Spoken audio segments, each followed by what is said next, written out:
2025 திரும்ப வரப்போவதில்லை.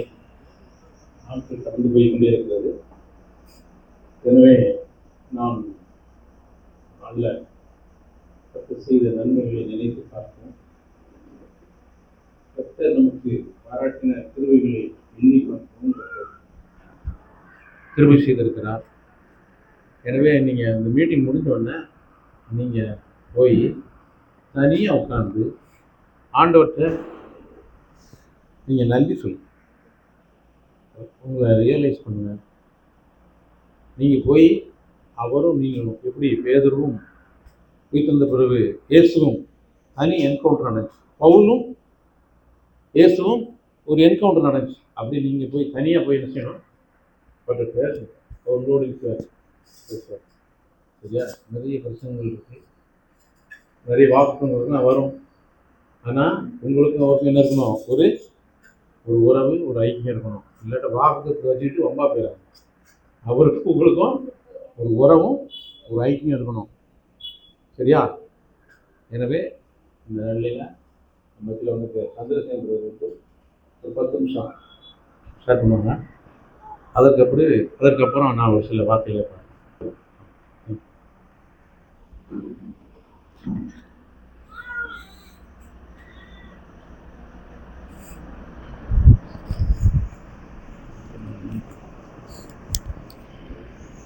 உதாரணமாக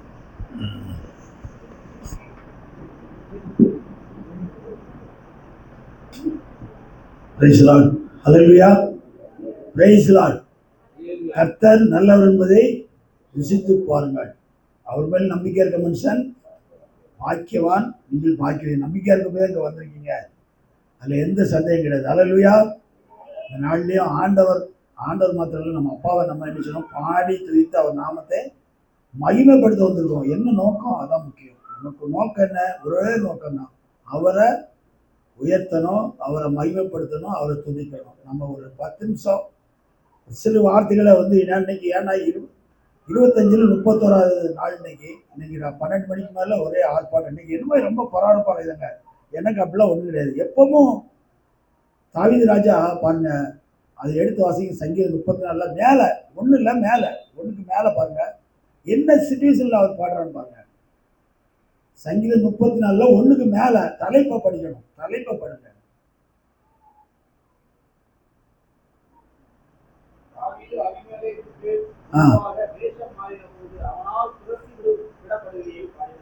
அல்லேலூயா. ஆண்டவர் ரட்சகர் இயேசுவின் நாமத்தில் அன்பில் வாழ்த்தி இந்த நாளிலே உங்களை ரொம்ப அன்பாக வாழ்த்தி வர இருக்கிறேன். ஏன்னா நீங்களாம் தெரிந்து கொள்ளப்பட்டவர்கள். அல்லேலூயா. அவர் என்ன சூழ்நிலையில் அவர் வந்து ஸ்தோத்திரிக்கிறார், அதான் முக்கியம்.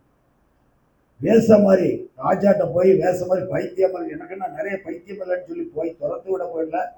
எழுதின சங்கீதம் தான். இது எப்படி நம்மளால் வர முடியுமா? நமக்கு ஏதாவது பிரச்சனை இருக்கா? வடக்கெல்லாம் சத்தீஸ்கர் வட மாநிலத்திலலாம் போட்டு கிறிஸ்மஸ் அன்னைக்கு அடி நொறுக்குனாங்க. நமக்கு ஊழியர்கள் எந்த பிரச்சனை? நான் தெற்கு போகிறேன், இஷ்டத்துக்கு பைபிளை தூக்கி போய் இஷ்டத்துக்கு சொல்கிறேன், எல்லாருக்கும் பேசுகிறேன். எனக்கு ஒரு பிரச்சனை இல்லை, யாருக்குமே எந்த பிரச்சனை இல்லை. இதுக்காண்டி இருக்கணும், அப்பாவை ஸ்தோத்தரிக்கணும். இந்த மாதிரி ஒரு சூழ்நிலையில் நம்ம கொடுத்துருக்காரு. ஏன்னா அது மாத்திரம் இல்லை, இங்கே எழுதியிருக்கலாம். இது எத்தனை அதிகாரம் வசனம் என்ன போட்டிருக்கு சொல்லுங்க பார்ப்போம். எனக்கு ஒரு வாக்குத்தத்தம் போட்டிருக்காங்க, எபிரேயர் 10:10. நமக்கு அதை படித்து அதை உணர்ந்தோம்னா நமக்கு பெரிய வாழ்க்கையில். ஏன்னா நான் நிறைய காலங்களில் அதை படிச்சுருக்கேன், உணரல. இயேசு கிறிஸ்துவின் சரீரம் ஒரே தரம் பலியிடப்பட்டது. அந்த சித்தத்துப்படி நாம் பரிசுத்தமாக்கப்பட்டோம், நீதிமானாக்கப்பட்டோம், நித்திய ஜீவனுக்கு பங்காளி. நம்ம நோக்கம் என்ன? இந்த பூமியில் ஒரு ஆள் பணக்காரர்கள் இருக்கலாம், ஒரு ஆள் ஏழையாக இருக்கலாம். அவருடைய சித்தம் என்னன்னு நமக்கு தெரியாது. நம்ம ஒவ்வொருத்தரும் ஒவ்வொரு சூழ்நிலையில் வச்சுருவோம். வீடு இல்லாமல் இருக்கலாம், வாடகை வீட்டில் இருக்கலாம், பெரிய உயர்ந்த பதவியில் இருக்கலாம், பதவியில் இல்லை. ஆனால் எல்லாருக்கும் அவர் யார் எடுத்து வாசிப்போம்? யோவான் 1:12. நல்லா அதை கவனமாக வாசிக்கணும். யோவான் சுவிசேஷம் 1:12.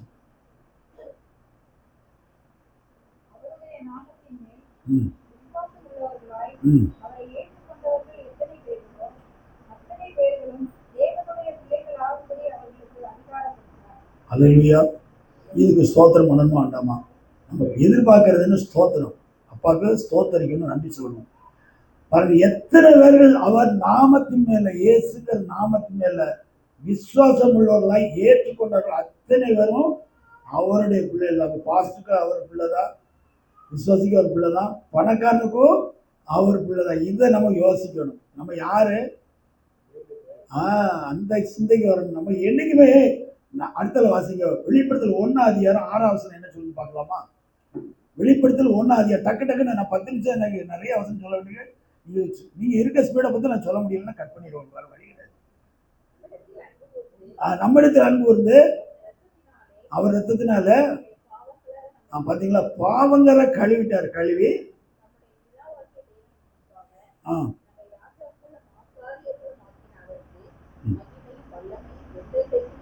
அல்லேலூயா. இதுக்காண்டி ஸ்தோத்திரிக்கணுமா வேண்டாமா? நம்ம யாரு? ராஜாக்கள், ராணி, மகாராணி, மகாராஜா. அப்படிதானே? சந்தேகம் இருக்கா?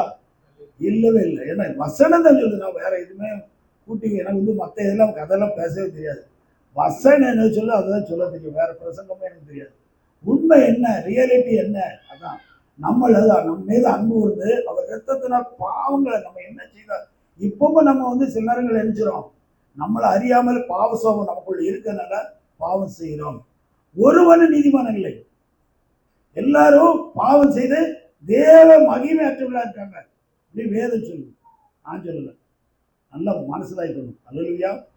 ஆனா அவர் இலவசமான அவர் கிருபையின் ரத்தத்தினால என்ன நம்ம எப்படிக்கும் நீதிமான் ஆக்கி இருக்கோம். அல்லேலூயா. ரோமர் 4:25 என்ன சொல்லி பார்க்கலாம். ரோமர் 4. இந்த காரியத்தை நீ சோதரிக்கணும். ஏதோ வந்தோம் கூப்பிட்டாரு, ஜான்பரக்காண்டி வரவே கூடாது. நான் ஜான்பரக்காண்டி வரவே மாட்டேன். ஆமா, பழக்கம் வேற. நமக்கு வந்து யாரு? அப்பாவுக்கு வந்து என்ன ஸ்தோத்தரிக்கணும். ஏன்னா இன்னைக்கு 25 வருஷத்துல கடைசி நாள்ல இந்த நிமிஷத்துல ஜீவன், சுகம், பலம், ஆரோக்கியம் எல்லாம் இந்த வேத திருவசனத்தை நம்ம கொடுத்துருக்கிறதுனால அவரை ஸ்தோத்தரிக்கிறது வரணும், வேற எந்த நோக்கமும் இருக்கக்கூடாது. சொல்லுங்க. ரோமர் 4:25 தெளிவா வாசிக்கலாம். டக்கு டக்குன்னு இன்னும் 10 5 நிமிஷம் ஆயிடுது.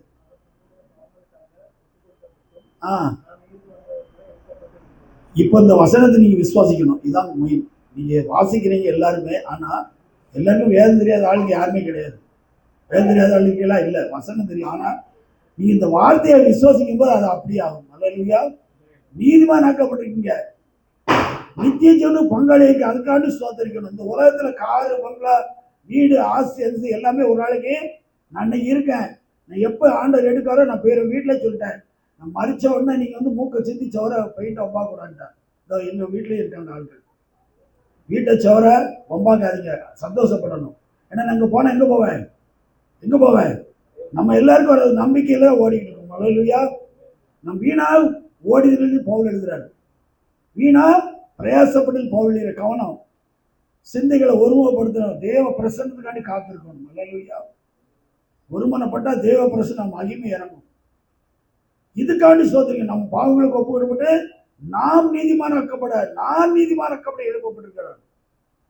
அதை வந்து உறுதியா பிடிச்சா அதுக்காண்டி ஸ்தோத்திரிக்கணும். ஏன்னா இன்னைக்கு வந்து நன்றியை தவிர எதுவுமே நம்மளால செய்ய முடியாது. நம்ம காசு, பணம் எதுவுமே கிடையாது. நம்ம இதயத்தில், உள்ளத்துல, உள்ளான மனசுல, உள்ளான இதயத்திலிருந்து நன்றி நிறையத்தோடு ஸ்தோத்தரிக்கிறது, நன்றி சொல்றது உணர்ந்து அப்படியே சொல்லணும். நம்ம பைக்கில் 9 நேரம் சொல்ல கண்ணீர் வலிக்கும். எனக்கு என்ன 2004 இயேசுக்கு தெரியும். இந்த வீடுக்கு கட்டும் போதும் அது இப்படி ஒரு சபை ஊழியக்காரனை வச்சு 42 குடும்பம் அற்புதத்தை சகோதரர் தான் பார்த்தாரு. பயங்கர குடியார தம்பி. இப்ப டெய்லி பேசுறேன், ஐயா ஐயாலாம் சொல்லாத, நான் கிடையாது, ஆண்டவர் அவர் தான். அவரை மைப்படுத்தி என்ன மைப்படுத்தி பள்ளத்துக்குள்ள போயிருப்பா, யாண்ட பக்கத்துல அவர் பக்கத்துல போன அவர் பக்கத்துல போச்சு கூட்டு போனேன்னு இல்லை கிழமை 4 மாசம் ஒரு நாள் நான் போய் வீட்டில் ப்ரேயர் பண்ணது. அதோட குடி பழக்கம் 2000 ரூபாய்க்கு டெய்லி குடிக்கக்கூடிய தம்பி இயேசுக்கு ஏற்று மறுதளிச்சு போனாலும் இப்ப சபைக்கு வந்துகிட்டு இருக்காரு. இந்த சகோதரர் கூட்டு போன கவுன்சிலிங். இப்படி ஒவ்வொரு அற்புதங்களையும் ஆண்டவன். ஆனா என்ன, நம்ம வேதத்துக்குள்ள இருக்க ரொம்ப பிரயாசப்படணும். ஏன்னா இந்த உலகம் பொல்லாத உலகம், மாம்ச உலகம், பாவ உலகம். பரிசுத்த வார்த்தைகளுக்காண்டி பிரயாசப்படணும். நம்ம எதுக்கெல்லாம பிரயாசப்படுதோம்? சாப்பாட்டுக்கு பிரயாசப்படுதோம், மற்ற எல்லாத்துக்கும் வேலைக்கு படிக்க, டிஎன்பிசிக்கெல்லாம் பார்த்தா இரவு போல படிக்காங்க. வேதத்தை திறக்கிறதுக்கு மனசு வர மாட்டேன். அதான் பிசத்தோட பயங்கர டெக்னிக். நம்ம என்ன பிசாசு தலையை ஆண்டவர் நசிக்கிட்டா அது நமக்கு ஒண்ணுமே கிடையாது. நம்ம வேத ஆவியின் பட்டத்தை எடுத்தவரை நிற்கணும். அல்லேலூயா. இதுக்காண்டி ஸ்தோத்திரிக்கணும். இயேசு கிறிஸ்துவின் சரீரம் ஒரே தரம் பலியிடப்பட்ட அந்த சித்தத்தின்படி நாம் பரிசுத்தமாக்கப்பட்டிருக்கிறோம். அல்லேலூயா. இந்த பாக்கியம் யாரு கிடைக்கும்? கர்த்தருடைய பிள்ளைகள் மாத்திரம் கிடையாது. உலகத்தில் எத்தனை இருக்காங்க? அப்பா இல்லாமல் தமிழ்நாட்டு கோடீஸ்வரன் ரைட்டை வந்து மாடியில் வந்து இறங்குறாங்க. இன்னும் பெரிய பெரிய பணக்காரங்களா இருக்காங்க, மல்டி மில்லியன். ஆனால் அவங்களுக்கு கிடைக்காத ஒரு பாக்கியம் எனக்கு கிடைச்சிருக்கு, உங்களுக்கு கிடைச்சிருக்கு. இதை உணர்ந்து நீங்க ஸ்தோத்திரம் நடிச்சுக்கணும். யோவான் 3:16 சுவிசேஷம் 3:16 பாருங்க என்ன எழுதிருப்பாங்க. யோவான் எழுதின சுவிசேஷம் 3:16 வருஷம் வைராக்கியமா இருக்கணும். சும்மா ஏதோ இல்லை, தேவனுடைய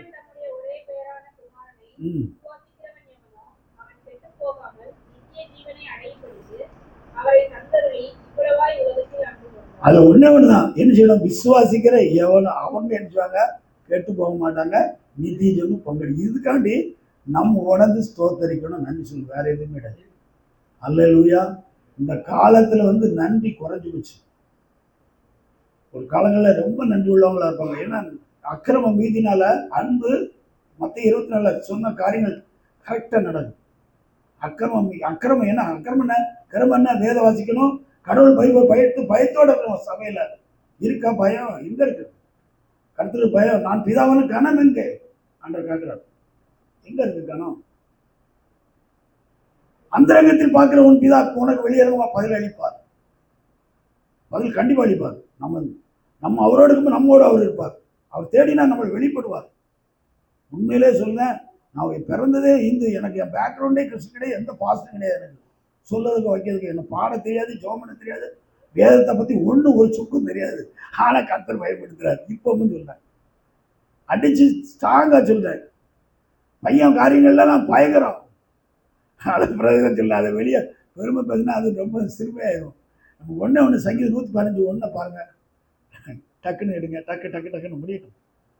10 நிமிஷம் சொல்லிட்டாங்க. சங்கீதம் 115 1. எதை செஞ்சாலும் எங்களுக்கெல்லாம் கர்த்தாவே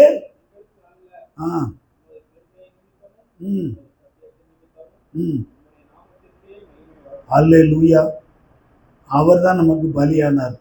அவர் ரத்தத்தினால நெஞ்சாரு, நம்மளை சிலுவையில் சிந்த ரத்தத்தினால. கொலேசியர் 1:20 எடுங்க. கொலேசியர் 1:20. இதுக்காண்டி சோதரிக்கணும், நன்றி சொல்லணும். இதை உணர்ந்து டக்குன்னு வரட்டும். டைம் ஆகுது. பார்த்தீங்களா? இது கிடைக்குமா? யாருக்காவது இருக்கா? நிறைய பேருக்கு வீட்டில் டெய்லி சமாதானத்தோடு நான் எப்பவும் அலைதான், ஹாப்பி தான், ஜாய் தான். நமக்கு ஒரு நாள் கூட கவலைப்பட்டதே கிடையாது. ஜாய். ஏன்னா அவர் எனக்குள்ள இருக்காருல்ல, எங்க அப்பா எனக்குள்ள இருக்காரு. இந்த உணர்வு தான். அப்ப பாருங்க, சிலுவையில் சிந்தின ரத்தத்தினால் சமாதானத்தை உண்டாக்கி பூலோகத்துக்கும் பரலோகத்துக்கும் நினைஞ்சாரு. பிரிவினை நடத்துற தகர்த்துட்டாரு. ஏன்னா நான் பரலோகத்துக்கு போக முடியாது, ஏன்னா நான் பாவி. ஆனா அவர் பாவியாய் எனக்காண்டி மறித்து உங்களுக்காண்டி மாறி அவர் திருத்த சித்தனால கழுவுனால நீ மறக்கப்படுறதுனால அப்பாவோட ஒரு ஐக்கியத்தை, அப்பாங்கிற ஒரு அதிகாரம் கிடைச்சதுனால அப்ப நீதிமானால பரலோகத்துக்கு பங்காளியானோ. இதுக்கு ஸ்தோத்தரிக்கணும். ஏதோ சும்மா இல்லை. வேதத்தை வாசிக்கிறது வந்து நமக்கு ஒரு பெரிய மாற்றம். முதல்ல முடியாது, கஷ்டம்தான். ஆனா எதுவுமே நம்ம வந்து பாருங்க, இந்த பொண்ணு வந்து நான் சொன்னேன், அந்த டென்னிஸ் படித்தால அந்த ஒருத்தி இருக்கால பாப்பா, டெய்லி போய் காலையில் சாயங்காலம் ப்ராக்டிஸ் பண்ணிக்கிட்டே இருப்போம். நான் பார்த்துக்கிட்டே இருப்பேன். டெய்லி வாக்கிங் போகிறோம் நாங்கள். அப்போ சும்மாலாம் வருமா? இதில் மாத்திரம் உங்களுக்கு சும்மா கிடைச்சிடும். பாக்கி எல்லாத்துலையும் நீங்கள் ஒரு ஆகும்போதும் படிப்பேன். டிஎன்பிசி வீட்டு இன்னும் என்னெல்லாமே இருக்குது. நான் உங்களை குற்றப்படுத்த வரல. என்னுடைய சகோதரர்கள், என் சகோதரிகள் யார்? ரத்தத்தினால். அல்லேலூயா. இது உணராம நம்ம வாழ்க்கை வாழ்ந்து பலன் இல்லை. நம்ம பலன் நெஞ்சணும், பங்கடையணும். பந்தயத்தில் லெக்கை நோக்கி ஓட்டணும். பந்தய பொருள் லெக்கு எல்லாத்துக்கும் ஒரே கோல் தான், ஒரே கோல், பரலோகம். அல்லேலூயா. பூமியில வந்து ஒருத்தர் பணக்காரர், அது மேட்டரே கிடையாது. பாருங்க, இப்படி நம்ம அவர் நமக்கு பாருங்க 5 பாருங்க, ரோமர் 5:5. டக்குன்னு முடிச்சுட்டு போவோம். டைம் ஆயிடுது ஐயா.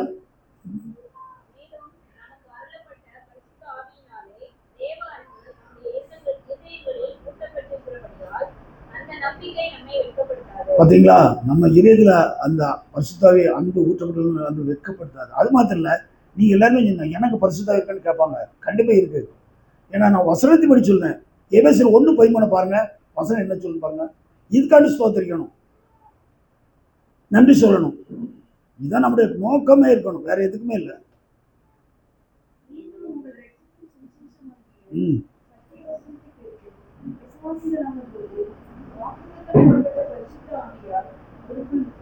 அல்லேலூயா. வசனம் சொல்லுது, நான் சொல்லல, வேத வசனம் என்ன சொல்லுது? சத்திய வசனம் ஆகிய சுவிசேஷத்தை கேட்டு நீங்க விசுவாசிகள் ஆனபோது பரிசுத்த ஆவியினால் உங்களுக்கு முத்திரை போட்டாச்சு. நீங்க இங்கிலீஷ் பண்ண அவ்வளவுதான். அதுக்கு என்ன வேதத்தை அது வார்த்தை இருக்கு, ஆவியா இருக்கு. அந்த ஆவியான வார்த்தைகளை உட்கொள்ள உங்களுக்கு இன்க்ரீஸ் ஆயிடாது. ஆட்டோமேட்டிக்கா அது ஒரு கரண்ட்டை உற்பத்தியாக கூட டைனமோ எப்படி கரண்ட் உற்பத்தி, அதே மாதிரி நம்மளுக்கு உற்பத்தி ஆயிடும். வசனத்தை வாசிக்க வாசிக்க அது டெய்லி ஒரு ஒரு அபியாசப்படுத்திக்கிட்டே இருக்கணும். அப்போ உங்களுக்குள்ள ஆவியானவர் செயல்பட கிரியை செய்யாரு. உங்களுக்கு ஒரு பெரிய கிருபையெல்லாம் கிடைக்கும். வரங்கள் வல்லமை ஆவியானவர் தான், ஒரே ஆவியானவர் எல்லா காரியமும் நமக்கு கொடுப்பாரு. இதுக்காண்டி ஸ்தோத்தரிக்கணும். அதனால நமக்கு ஒரே ஒரு காரியம் கடைசியில் வாசிங்க. இன்னும் நிறைய இருக்கு, டைம் இல்லை. அதனால சங்கீதம் 115 ஒன்று திரும்பி நம்ம வாசிச்சுட்டு முடிப்போம். இயேசு எங்களுக்கல்ல கர்த்தாவே,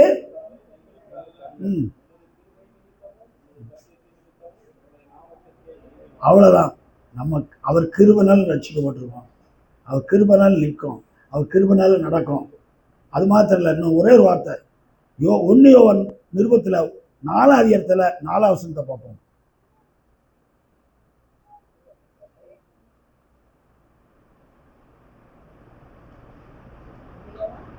1 யோவான் நிருபம் 4ஆம் அதிகாரம் 4ஆம் வசனம்.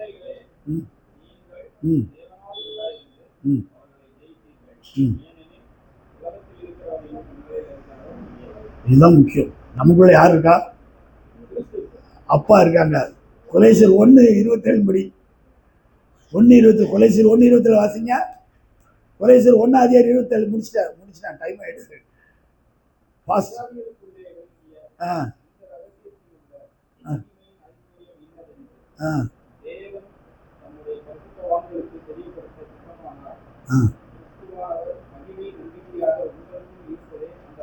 பார்த்தீங்களா ரகசியம் என்ன? நமக்குள்ள கிறிஸ்துவால நமக்குள்ளேயே மகிமையாக தங்கி இருக்கிறாரு. நம்ம இன்னும் உணரலாம நம்ம ஆடு மனம் போல போக்கில் போய்கிட்டே இருக்கோம். இதுதான் அந்த நிமிஷம் மனசை கண்ட்ரோல் பண்ணப்பா. இதை கண்ட்ரோல் பண்ண எனக்கு கிருபை தாங்க. கிருபைனால எதையுமே செய்ய முடியும். கிருபையை நிறைய கொடுத்துருக்கிறாரு. வசனத்தின் மூலம் கொடுத்துருக்காரு, ஆராதனை மூலம் கொடுத்துருக்கிறாரு, ஸ்தோத்திரத்தினால அன்னைக்கு அதான் சோத்திரம் பண்ணு. ஊழியக்காரங்க சோத்திரம் பண்ணுங்க, சோத்திரம் என்ன கிருபை உங்களுக்கு கிருபை பரம்போது அந்த நேரத்தில் உங்களுக்கு விடுதலை கிடைக்கும். நான் என்ன போய் நான் மந்திரம் மயமும் பண்ணவில்லை. கேன்சர் சோகமாச்சுங்க 75 பாட்டிக்கு. சிஎஸ்சி சர்ச்சில் இப்படி நான் அற்புதம் நடக்கவே இருந்தால் சாட்சி பக்கத்தில் இருக்கிற பொய்யெல்லாம் சொல்ல. ஒரு போய் அல்சர் கம்ப்ளைண்ட் வாங்கி சோகமாச்சு ஐடி கம்பெனியில் வளர்க்கணும். எனக்கு ஆச்சரியமாக இருக்குது. நான் ஒன்றும் பெரிய வித்துவான்லாம் கிடையாது, வார்த்தையே சொன்னேன், விசுவாச்சாங்க நடந்தது. அல்லேலூயா. இதனால கர்த்தர் தாமே எதுனாலும் அவர் மகிமைக்க கிருபை நிமித்தம் சத்தியமும் செய்யணும், வேற எதுவுமே கிடையாது. நம்ம சராசரி உங்களை போல நானும் ஒரு பாடு உள்ள மனுஷன்தான். நீங்கள் எப்படியோ நானும் அதே மாதிரி தான். ஒன்றும் இல்லை, நான் வேதத்தை எடுத்து சங்கீதம் 1ஆம் அதிகாரத்தில் 2ஆம் வசனத்தை செஞ்சேன்னா உங்களுக்கு ஆசீர்வாதம் தான். அதில் எந்த மாற்றுக்கிறது கிடையாது. எங்கேயும் ஓடி ஓடி அலையோட கையிலே இருக்கு. கர்த்தர் தாமே ஆசீர்விப்பாருங்க. என்னப்பா இப்படி எடுத்துக்கோப்பா, இதெல்லாம் நம்ம ஞாபகம்.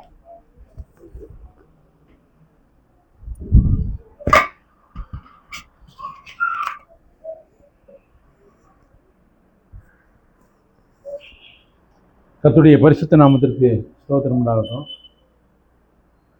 ராத்திரிக்கு யூடியூப்ல பார்த்தீங்கன்னா நிறைய வாக்குத்தத்தம் வரும். அதை கேட்பதும் நீங்கள் வேதத்தில் வாக்குத்தத்தத்தை வாசித்து சுதந்திரித்துக் கொள்வதும் இருக்கிறது. எனவே உங்கள் வாழ்க்கையில் நீங்கள் வேதத்தில் வாசித்து அந்த வார்த்தையை ஒரு நோட்டை போட்டு எழுதி வச்சு டெய்லி ஜெபிங்க. கர்த்தர் உங்களுக்கு கொடுத்த வார்த்தையை கண்டிப்பாக என்ன செய்வார்? நிறைவேற்றுவார். சரியா? இப்பொழுது நாம் சுருக்கமாக அவனுடைய வார்த்தையை கேட்டோம். நான் உங்களுக்கு பிரசங்கமெல்லாம் பண்ண போகிறதில்லை. இவ்வளோ நேரம் உங்கள் ஆண்டுடைய வார்த்தையை பேசினாங்க. இத்தனை பேர் கவனிச்சிங்கன்னு கர்த்தர் கவனித்து கொண்டிருக்கிறார். சரியா? எபிரேயருக்கு நிருபம் 2ஆம் அதிகாரம்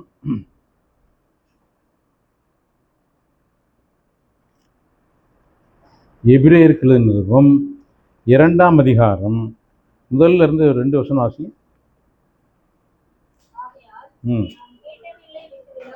நாம் கேட்டவைகளை கேட்டீங்களா? கேட்டவைகளை விட்டு விலகாதபடி என்ன செய்யக்கூடாது? விலகாதபடி அவைகளை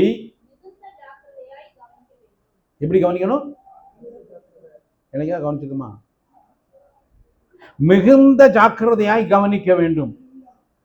கேட்டவைகள்னா மேலே எழுதிட்டு தெரியுமா? எங்கேருந்து நீங்கள் படிக்கணும்னா நீங்கள் வீட்டில் போய் வாசிங்க. தயவு செய்து வீட்டில் போய் வாசிங்க. எங்கேருந்து வாசிங்கன்னு தெரியுமா? 1ஆம் அதிகாரம் 10ஆம் வசனத்திலிருந்து 2ஆம் அதிகாரம் கடைசி வரைக்கும் வாசிங்க. அப்படின்னா உங்களுக்கு நல்லா புரிஞ்சிடும். நீங்கள் கேட்டவைகளை விட்டு விலகாத அப்படின்னா மேலே சொல்லியிருக்கிறது தான் கேட்டவைகள். கரெக்டா? மேலே சொல்லியிருக்கிற எல்லாம் நீங்கள் கேட்டவை. ஆகையால் நாம் கேட்டவைகளை விட்டு விலகாதபடி அவைகளை மிகுந்த ஜாக்கிரதையாய் கவனிக்க வேண்டும்.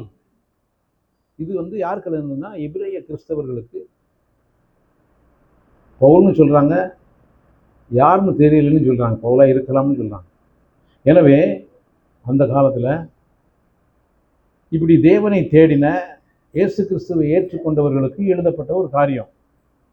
மிகுந்த ஜாக்கிரதையாய் கவனிக்க வேண்டும். ஏனெனில்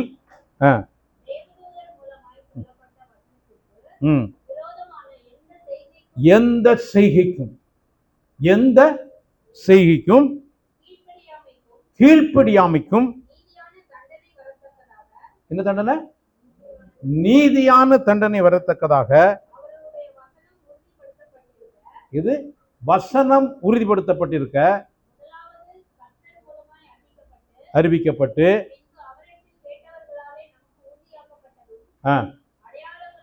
அடையாளங்களினாலும் அற்புதங்களினாலும்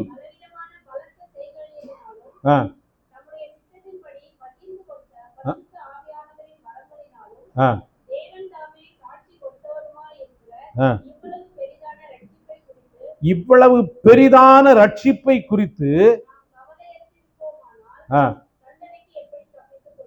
தண்டனைக்கு எப்படி தப்புவித்துக் கொள்வோம்? ஆனா தண்டனைக்கு தப்புவித்துக் கொள்ளக்கூடிய ஒரு வழி இருக்கிறது. உங்களுக்கு தண்டனைக்கு தப்புவித்துக் கொள்ள ஒரு வழி இருக்கிறது. தண்டனை எப்ப வேணாலும் வரலாம், எப்படி வேணாலும் வரலாம். ஆனா தண்டனை எனக்கு வராது அப்படின்னு சொல்ற கேரண்டி இருக்கா? அதுதான் ரட்சிப்பு. அதுதான் ரட்சிப்பு. இந்த ரட்சிப்பை நாம் உடையவர்களாய் இல்லாம, ரட்சிப்பு 99% 100%? எத்தனை பேர் நான் 100% ரட்சிக்கப்பட்டிருக்கிறேன் அப்படிங்கிற நிச்சயம் இருக்கு? சொல்லுங்க பார்ப்போம். இந்த 2025 போயிடுச்சு.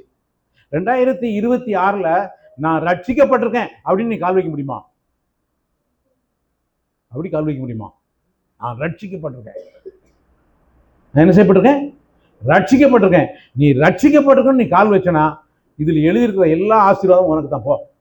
ஏன்னா தேவன் தாமே சாட்சி கொடுத்ததுமாயிருக்கிற இவ்வளவு பெரிதான ரட்சிப்பை விட பெரியது இந்த உலகத்துல ஒண்ணுமே கிடையாது. ஏன்னா தேவன் சொந்த குமாரனையே கொடுத்துட்டார் உனக்காக, எனக்காக. மற்ற எல்லாவற்றையும் அருளாதிருப்பது எப்படி? கொஞ்சம் யோசிச்சு பாருங்க.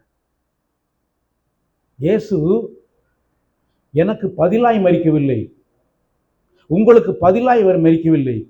இயேசு எனக்காய் மரித்தார். எத்தனை பேர் சொல்லுவீங்க? இயேசு எனக்காய் மரித்தார், எனக்காய் உயிர்த்தார். இது ரெண்டையும் நீங்க புரிஞ்சுக்கிட்டேன்னா இதுல உள்ள எல்லா வாக்குத்தத்தமும் அப்படியே நீங்க சுதந்திரிக்கலாம். நீங்க கேட்கவே வேண்டாம், உங்களுக்கு முன்னாடி போகும். அவ்வளோ உங்களுக்கு முன்னாடியும் பின்னாடி வரும். ஏன்னா வேதம் சொல்கிறது,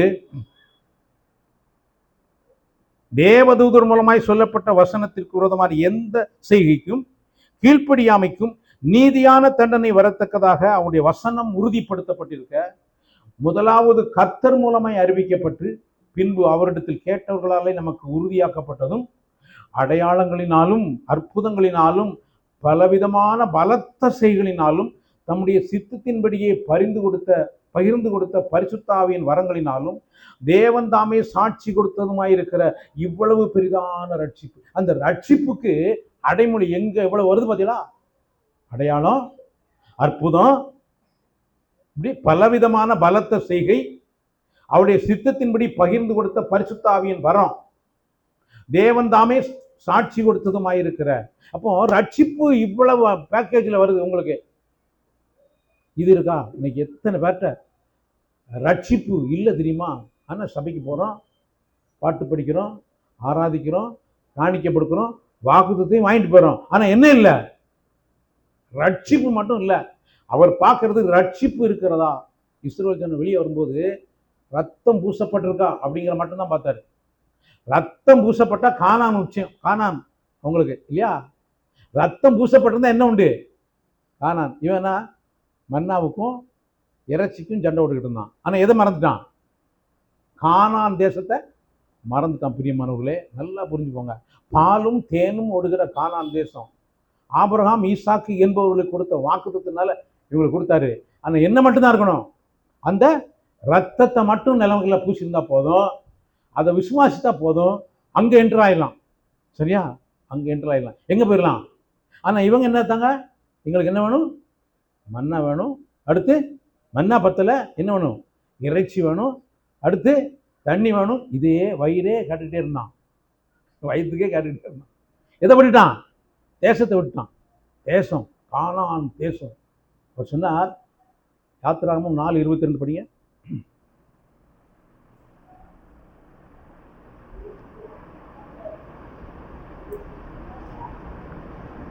4:22.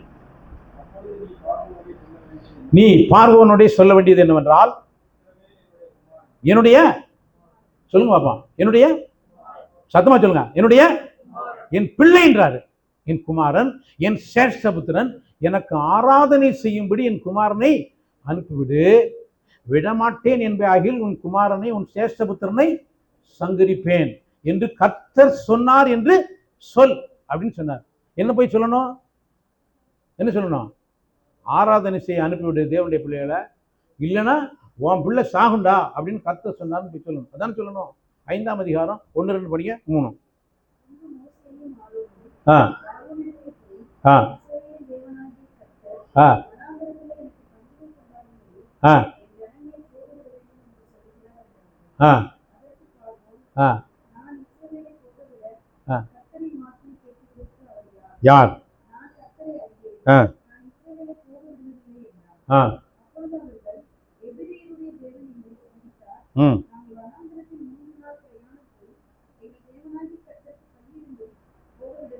ஆ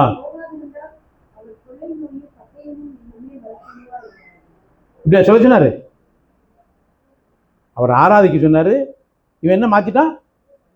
பண்டிகைன்னு மாத்திட்டான். ஆராதனை யாருக்கு? பண்டிகை யாருக்கு? சொல்லுங்க பாப்பா. இதெல்லாம் மாறி போச்சு. இன்னைக்கு என்ன நடந்துகிட்டு இருக்கு? இன்னைக்கு என்ன நடந்துகிட்டு இருக்கு? பண்டிகை நடந்துகிட்டு இருக்கு. ஆராதனை எஸ்கேப் ஆயிட்டு. இன்னைக்கு நீங்களும் நானும் ஆராதிக்கும்படி அழைக்கப்பட்டிருக்கிறோம். ஆராதிக்கிறவனுக்கு வாக்குத்தத்தம் எல்லாமே சொந்தம் தான். நீ ஆராதனையில் நில்லு. 24 hours 7 நாளும் நீ கர்த்தரை ஆராதித்துக்கிட்டே இரு. உன் காலில் எல்லாம் வந்து விழும். உன் காலில் எல்லாம் வந்து விழும். நீ அவரை ஆராதிக்காமல் இருந்தேன்னா ஒன்றும் போய் கேட்கணும். ஒன்றுக்கும் போய் ஒவ்வொரு தடையும் கேட்கணும். ஆனால் அப்படி இல்லை. ஆபிரகாம் ஆராதிக்க போனால் கண்ணுக்குட்டி அங்கே இருக்கு, ஆட்டுக்குட்டி எங்கே இருந்துச்சு? ரெடியாக இருந்துச்சு. யாரெல்லாம் ஆராதிக்காங்களோ ஆராதிக்கிறவங்க எல்லாம் என்ன இருக்கும்? ரெடியாக இருக்கும். ஆனால் பண்டிகை தான் இன்னைக்கு ஜனங்களுக்கு எப்படி போச்சு? இவங்கள சந்தோஷப்படுத்த ஆகிப்போச்சு தவிர கர்த்தரை மகிமைப்பட. கர்த்தர் இதில் பிரியமாக இருக்கிறார். அவர் தந்த ரட்சிப்பு விலையேறப்பட்டது, ஒப்பிட முடியாதது. இதை நீங்கள் யோசித்து பார்த்து, அப்பா என்னை ரட்சித்தீரே, என்னை மீட்டு கொண்டீரே, அந்த இடத்துல நன்றியுள்ள இருதயம் உங்களுக்கு இருக்கும்போது 2026 இங்கே பண்டிகை கொண்டாடப்படாது. என்ன செய்யணும்? முழுக்க கர்த்தரை ஆராதிக்கணும். இரவும் பகலும் ஆராதிக்கணும். எப்போதும் கர்த்தரை என்ன செய்யணும்? நன்றி சொல்லி ஆராதிக்கணும். நன்றி சொல்லி ஆராதிக்கணும். அப்படி ஆராதிக்கும் போது கர்த்தர் உங்களுக்கு முன்னாடி போவார். எப்படி? கர்த்தர் உங்களுக்கு பின்னாடி வருவார். உங்களை வந்து ஒரு குறைவு இல்லாமல் நடத்துவார். எப்படி நடத்துவார் சொல்லுங்க? ஒரு குறைவும் இல்லாமல் நடத்துவார். பயம் இல்லாமல் நடத்துவார். எதுக்கும் என்ன செய்ய வேண்டாம். அவர் வந்தாருன்னா சொல்கிற வேத முதல் வார்த்தை என்ன சொல்லுமா? பயப்படாத அப்படின்னு தான் சொல்லுவார். அவர் சொல்கிற ஒவ்வொரு வார்த்தையும் என்ன செய்யாத? பயப்படாத, பயப்படாத, கலங்காத, திகையாத அப்படின்னு தான் சொல்லுவார். யார் சொல்லுவா? இன்றைக்கி யாருக்கா நமக்கு பிரச்சனைனா வந்து பார்த்தாங்கன்னா ஒரு சிலர் என்ன சொல்லுவாங்க, இப்படியா ஆகிப்போச்சோ, அடுத்து என்ன நடக்க போகுது அப்படிம்பாங்க. சரி, சிலர் வந்து அப்போ அவங்களுக்கு இப்படி நடந்துச்சு, இவங்களுக்கு என்ன முடிஞ்சிச்சு, இவங்களுக்கு இப்படி நடந்துச்சு, கடைசியில் இப்படி ஆகிப்போச்சு, இப்படி தான் பேசுவாங்க. ஆனால் கர்த்தர் உங்களுக்கு வந்தார்னா நீங்கள் என்ன செய்யணும்? கர்த்தரை தான் சார்ந்து கொள்ளணும். கர்த்தரை சார்ந்து கொள்ளும்போது அவர் சொல்லுகிறத சாப்பிடுமா, பயப்படாதே அப்படின்னு தான் பேசுவார். எப்படி பேசுவார்? பயப்படாதே. பயத்துக்கே பயம் கொடுப்பாரு. அப்படிப்பட்டவர் தான் நம்முடைய ஆண்டவர். சரியா? எனவே அவர் சொல்கிறார், பயப்படாதே, திகையாதே, கலங்காதே, நான் உன் தேவன்.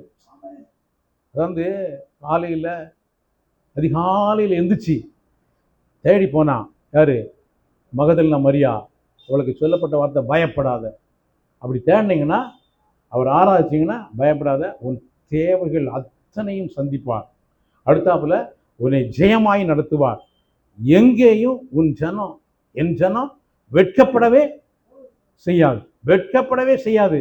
அப்படித்தான் கர்த்தர் நடத்துவார். ஆனால் ஒன்று என்ன செய்யணும்? அவரை ஆராதிக்கணும். பண்டி எங்கே வந்து தெரியுதா? மோசையார் வார்த்தையை பேசினா அது இன்னை வரைக்கும் பண்டி ஆகி போச்சு. ஆனால் ஆராதனை எங்கே இருக்கோ?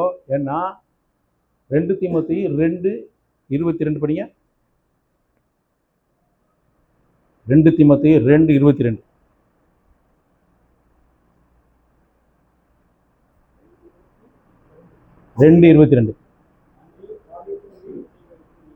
அன்றியும் பாலியத்துக்குரிய இச்சைகளுக்கு விலகி ஓடி சுத்த இருதயத்தோட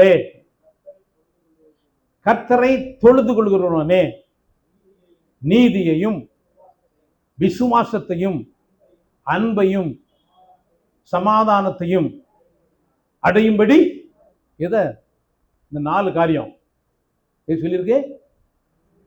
விலகி ஓடு, நாடு. எதை நாடு? பாலியத்துக்குரிய இச்சை எல்லாருக்கும் இருக்கும். அந்தந்த வயசுக்கு ஏற்ற இச்சைகள் இல்லையா? சரியா? பாலிய பிள்ளைகளுக்கு அவங்களுக்கு தந்து இச்சை, நல்ல பணம் நம்ம மீடியம்னா அவங்களுக்கு தகுந்தபடி இச்சை, நல்ல வயசானவங்கள அவங்களுக்கு பணம், காசு, பங்களா, வீடு, இப்படி ஒவ்வொருத்தருக்கும் ஒவ்வொரு இச்சை. அவங்க வயதுக்கு முன்னாடி ஒவ்வொரு இச்சை. நான் பெரிய ஆள் ஆகணும் அப்படின்னு ஒரு இச்சை இல்லை, எல்லாத்துக்கும் ரேஞ்ச் அது வித்தியாசப்படும். அப்போ விலகி ஓடி, எல்லாரும் ஓடணும். பேசுகிறவங்க ஓடணும், கேட்குறவங்க ஓடணும். ஓடி சுத்த இருதயத்தோடு கர்த்தரை தொழுதுகளுடனே நீதியையும் விசுவாசத்தையும் அன்பையும் சமாதானத்தையும் அடையும்படி நாடு. இதை செய்தோம் என்றால் பிரியமானவர்களே, ஒன்றும் குறைபடாது. நிச்சயாது ஒன்றும். எப்போதுமே ஆண்டவருடைய வாக்குத்தத்தங்கள் எல்லாம் நிபந்தனையோடு தான் இருக்கும். நிபந்தனை இல்லாமல் வாக்குத்தத்தம் அது வாக்குத்தத்தமே கிடையாது. நீங்கள் ஒன்று வாசிச்சு பாருங்க, எங்கேயுமே கண்டிஷனோடு தான் இருக்கும். கண்டிஷன் இல்லாமல் வாக்குத்தத்தமே கிடையாது. யோவான் 3:16 வாசித்தாங்களா? வாசிங்க, யோவான் 3:16. விசுவாசிக்கிறவன் எவனோ அப்ப நித்திய ஜீவன் யாருக்கு? விசுவாசிக்கிறவனுக்கு. பாட்டு பாடுறவனுக்கு கிடையாது, கீபோர்டு போடுறவனுக்கும் கிடையாது, பிரசங்கம் பண்றவனுக்கும் கிடையாது, எனக்கும் கிடையாது. நல்லா புரிஞ்சுக்கணும். விசுவாசிக்கிறவன் அவனுக்கு தான் என்ன உண்டு? நித்திய ஜீவனே தந்தான்னு மற்ற தரமாட்டதான். நீங்க நித்திய ஜீவனை பெற்றுக்கொள்ளும் போது மற்ற எல்லாம் என்ன செய்யும்? முதலாவது தேவனுடைய ராஜ்யத்தையும் அவருடைய நீதியும் தேடுங்கள், அப்பொழுது இவைகள் எல்லாம் உங்களுக்கு கூட கொடுக்கப்படும். பிரியமானவர்களே, தேட வேண்டியதை தேடினோம்னா தன்னால் வந்துடும், தன்னால் எல்லாம் வந்துடும். அதனால நீங்க ஒன்றும் கவலைப்பட வேண்டாம். தேட வேண்டியதை மட்டும் தேடுங்க, மற்றதெல்லாம் உண்மையா இல்லையா? இது உண்மைன்னு சொல்லுங்க மட்டும் கையை வைத்துங்க பார்ப்போம். அல்லேலூயா சொல்லுங்க பார்ப்போம். வரும் நாட்களில் நீங்க இதை சொல்லணும். எதை சொல்லணும்? முதலாவது தேவனுடைய ராஜ்யத்தையும் அவருடைய நீதியும் தேடுங்க, அப்பொழுது இவைகள் எல்லாம் என்ன உங்களுக்கு உங்களுடைய தேவை எல்லாம் என்னதென்று அறிந்திருக்கிறார். அப்படிதான் சொன்னார். உங்களுக்கு என்னென்ன தேவையோ, உங்க தேவை, உங்களுக்கு ஹெலிகாப்டர் தேவையா கொடுப்பாரு. இப்படி தேவையானால் இச்சை வேறு தேவை வேறு. நல்லா புரிஞ்சுக்கணும். இச்சை வேறு, வியாக்கம் எழுதாரு, நீங்க உங்க இச்சையை நிறைவேற்றும்படி கேட்கின்றாரு. தேவையை நிறைவேற்றுறது வேறு, இச்சையை நிறைவேற்று என்பதுக்கு. எனவே நம்முடைய தேவைகளை கர்த்தர் சந்திக்கிறவர், நம்முடைய அப்பா சந்திக்கிறவர். நீங்கள் உங்களுக்கு தெரியும், உங்கள் பிள்ளைகளுக்கு கேட்டதெல்லாம் கொடுப்பீங்களா? அதில் தேவையெல்லாம் கொடுப்பீங்க. அந்த பிள்ளைக்கு அது பாதுகாப்புன்னு தெரியும்.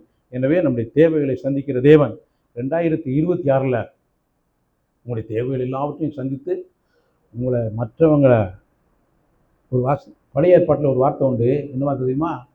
பிறனுக்குள்ள யாதொன்றையும் அப்படின்ட்டுலாம் உங்கள்கிட்ட இருந்தால் நீங்கள் மற்றவங்கள்ட்ட இச்சிப்பீங்களா? பிறன்ட்டு இருக்கிற காரியம் உங்கள்கிட்ட இருந்தால் மற்றவங்க நினச்ச மாட்டோம், இச்சிக்க மாட்டோம். எனவே அது தருவார். நீங்கள் இச்சிக்காதபடி உங்களை என்ன செய்வார்? புரியாது. பிறன்ட்டு இருக்குது நம்மகிட்ட இல்லையா அப்படின்னு நினைக்கிறதில்ல, அப்படி நடத்துவார். அவர் தான் நம்முடைய தகப்பன். உங்கள் பிள்ளை அப்படி தான் நடத்த விரும்புவீங்க. எனவே பிரியமானவர்களே, நல்லா புரிஞ்சுக்கோங்க. இந்த 2026 இவ்வளோ பெரிதான ரட்சிப்பு, அதோடு அந்த 2026 என்றாங்க. முதலாவது தேவனுடைய ராஜ்யத்தை அவருடைய நீதியை தேடுங்க, சுத்த இருதயத்தோடு கர்த்தரை தொழுதுங்க. ஒரு குறைவும் ஒரு நாளும் உங்கள் வாழ்க்கையில் என்ன செய்யாது? இருக்காது. ஆமென். நாம் ஜெபிப்போம். எழுந்து நின்று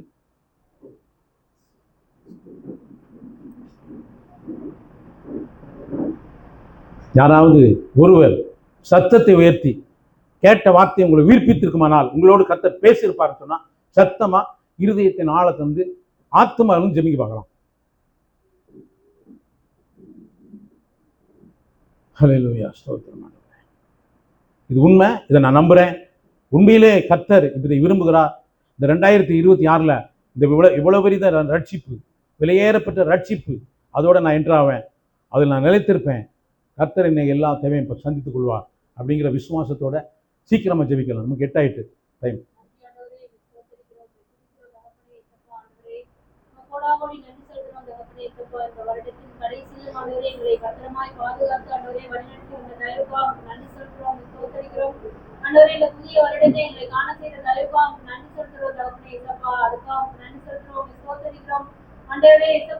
எத்தனையோ ஆபத்துகள் எத்தனையோ இடங்களிலிருந்து எங்களை பாதுகாத்தீரே. Thank you, Lord. ஒவ்வொரு சூழ்நிலையிலும் நீ எங்களோடு இருந்து தகப்பனே எங்களை வழிநடத்தின தயவுக்காக நன்றி செலுத்துகிறோம். உம்மை ஸ்தோத்திரிக்கிறோம். நீ சர்வ வல்லமை உள்ள தேவன் தகப்பனே. சப்பா, நீ மகத்துவமானவர், நீ மாட்சிமை நிறைந்தவர் தகப்பனே. அதற்காக நன்றி செலுத்துகிறோம் தகப்பனே. ஒருபோதும் எங்களை கைவிடாத நல்ல நேசரா இருக்கிறீரே, அதற்காக உங்களுக்கு நன்றி செலுத்துகிறோம் தகப்பனே. உங்களுடைய கிருபையினால் எங்களை சூழ்ந்து கொண்டீரே, அதற்காக உங்களுக்கு நன்றி செலுத்துகிறோம் தகப்பனே. சப்பா, நீ பேசின ஆண்டவரே ஜீவனுள்ள வார்த்தைகளுக்காக ஆண்டவரே உங்களுக்கு நன்றி செலுத்துகிறோம். ஹல்லேலூயா. ஆண்டவரே எங்களுடைய இதயங்களை நீ ஆராய்ந்து அறிந்திருக்கிற தேவன் தகப்பனே. சப்பா, ஆண்டவரே உமக்கு முன்பாக ஒன்றும் மறைவா இருக்கவில்லை தகப்பனே. அதற்காக உங்களுக்கு நன்றி செலுத்துகிறோம். உம்மை ஸ்தோத்திரிக்கிறோம் தகப்பனே. Thank you, Lord. இந்த வார்த்தை ஆண்டவரே ஜீவனும் பலனுமா எங்களுக்கு ஆண்டவரே ஆளுகை செய்ய தகப்பனே. நீங்க ஆண்டவரே உதவி செய்ய போறதுக்காக உங்களுக்கு நன்றி செலுத்துகிறோம் தகப்பனே. Thank you, Lord.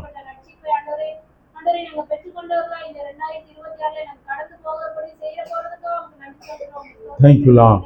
ஆண்டவரே எங்களோட தேவை நீர் ஒருவரே அப்பா. ஆண்டவரே உண்மையே தேவையா ஆண்டவரே, உண்மையே பற்றிக்கொள்ள தகப்பனே எங்களுக்கு நீ உதவி செய்ய போறதுக்காக உங்களுக்கு நன்றி செலுத்துகிறோம். உண்மை நாங்க ஒவ்வொருவரும் ஆண்டவரே முழு இதயத்தோடு உண்மை பின்தொடர்கிறவர்களா இருக்க போறதுக்காக ஆண்டவரே நீ மாற்றம் போறதுக்காக உங்களுக்கு நன்றி செலுத்துகிறோம். உண்மை ஸ்தோத்திரிக்கிறோம் தகப்பனே. முதலாவது தேவனுடைய ராஜ்யத்தையும் நீதியை தேடுங்கள், அப்பொழுது இதெல்லாம் கூட கொடுக்கப்படும் என்று சொன்னது போல தகப்பனே. முதலாவது நம்ம உண்மையே தேடுகிறவர்களா இருக்கும்படியா ஆண்டவரே நீர் எங்களை மாற்ற போறதுக்காக உங்களுக்கு நன்றி செலுத்துகிறோம். ஹல்லேலூயா, ஸ்தோத்திரம். எல்லாவற்றையும் ஆண்டவரே உம்முடைய நாமத்தினாலே கேட்டுக்கொள்கிறோம். மீட்பரும் இரட்சகருமாய் இயேசு கிறிஸ்துவின் நாமத்தினாலே வேண்டிக் கொள்கிறோம். நல்ல பிதாவே, ஆமென். என் ஆத்துமாவே கர்த்தரை ஸ்தோத்திரி, என் முழு உள்ளமே அவருடைய பரிசுத்த நாமத்தை ஸ்தோத்திரி. என் ஆத்துமாவே கர்த்தரை ஸ்தோத்திரி, கர்த்தர் செய்த சகல உபகாரங்களையும் மறவாதே. ஆமென், ஆமென். ஹல்லேலூயா. அனைவருக்கும்